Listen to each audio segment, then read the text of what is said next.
עץ חיים היא למחזיקים בה ותומכיה מאושר דרכיה דרכי נועם וכל נתיבותיה שלום.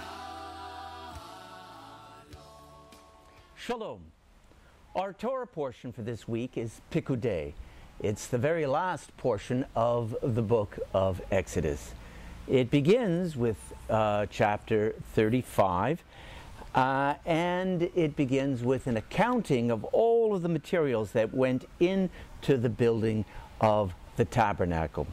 Now, I want to bring your attention to the very last part of the Sedra, beginning in chapter 40, verse 33. It says, when Moses had finished the work, and that is the work of the building of the tabernacle, the cloud covered the tent of meeting, and the presence of the Lord filled the tabernacle. Moses could not enter the tent of meeting, because the cloud had settled upon it, and the presence of the Lord filled the tabernacle. When the cloud lifted from the tabernacle, the Israelites would set out on their various journeys. But if the cloud did not lift, they would not set out until such time as it did lift. For over the tabernacle a cloud of the Lord rested by day, and fire would appear in it by night, in the view of all the house of Israel throughout their journeys. Now, you may have noticed that in the passage that I just read, the Mishkan, that's the word in Hebrew, is referred to in two very different ways. It's referred to as a Mishkan, roughly translated as a dwelling place for God, and also as an Ohel Moed, a tent of meeting. These two terms seem to be used interchangeably. So what's the difference? What is the Torah trying to teach us with the use of these two terms to refer to the same place?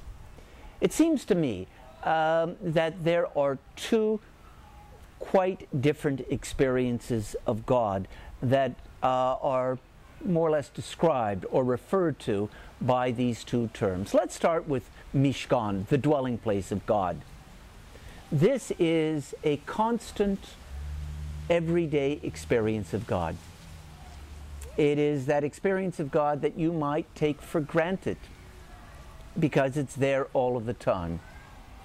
We might call this the theology of presence, God's presence in our everyday lives. Ohel Moed, the tent of meeting, might refer to a more vivid, a more inspirational, a more extraordinary encounter with God. The kind of encounter we don't have every day, something very special, something that you might experience only a few times in your life. For example, the birth of a child. When a child is born, it is extraordinary, something that you never get used to. You can see it 1,000 times, and yet it is still remarkable. It is as if God bursts through the everyday experience of life and connects you to something transcendent. It's the experience of your wedding day, when you're full of expectations, fear, and excitement.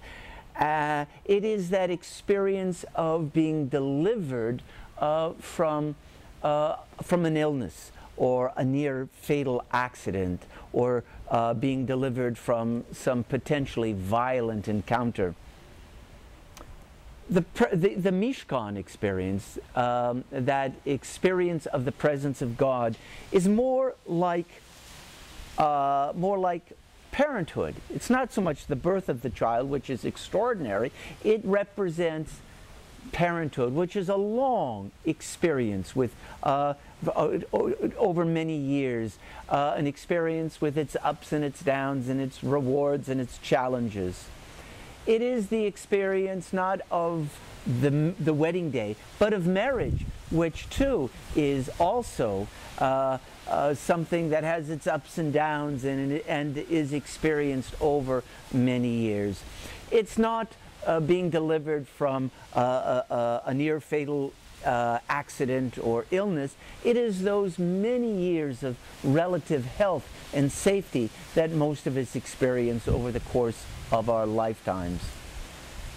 The Torah, by referring to the tabernacle in both these ways, as a mishkan, a dwelling place, and as an ohel moed, a tent of meeting, is saying that both of those experiences of God are important. Those moments when God sort of erupts into our everyday lives. Those moments or those long periods in which we simply feel God's presence. We have to, in one way or another, refresh that experience of the Mishkan, those everyday moments in which we can take God's presence for granted. How do we do that as Jews? We do it through tefillah, through prayer.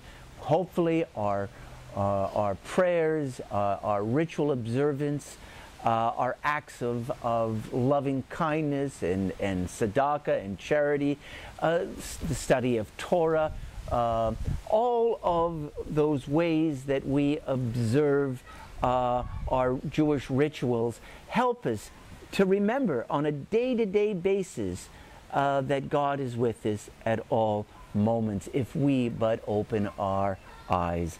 I hope that you experience those wonderful encounters with God that are so transformative, and I also pray that you remember to open your eyes through Jewish observance to God's constant presence with us at all times. Shabbat Shalom. למחזיקים בה וטוב